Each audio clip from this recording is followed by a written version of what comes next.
Okay na.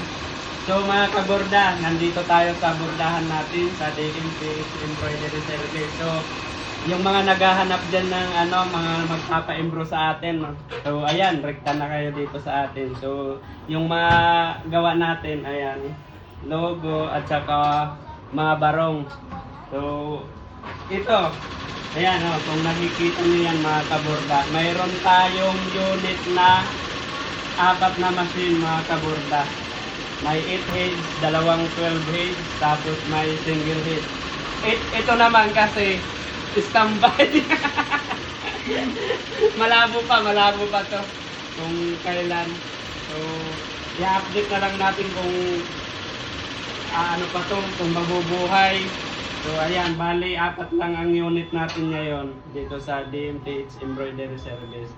So, tara mga kaborda. So ito yung natin, single head. So ito yung ginagawa niya ngayon. Revlon mga kaborda patches. So ito naman yung nakaraan pa natin to mga kaborda.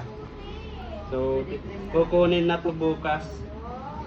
So marami yan, nandoon pa kay Ate Lai. So ayan mga kaborda, yung mga naghahanap ng mga damit.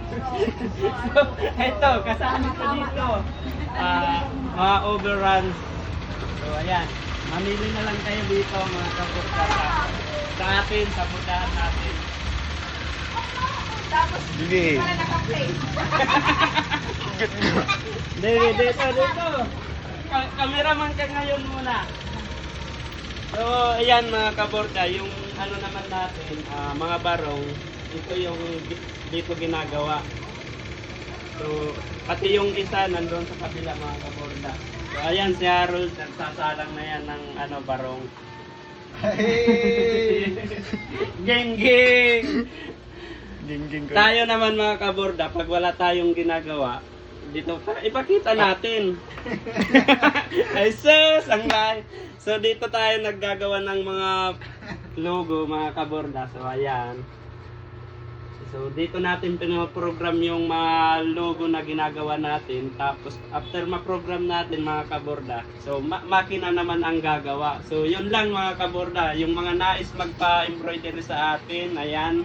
Rekta na kayo dito sa DMTH Embroidery Service Paranaque. Yung mga nais makipag-partner sa atin sa mga garments, so rekta na kayo dito sa atin mga kaborda. So ayan, message nyo lang ako or tumawag kayo sa number ko. So peace out.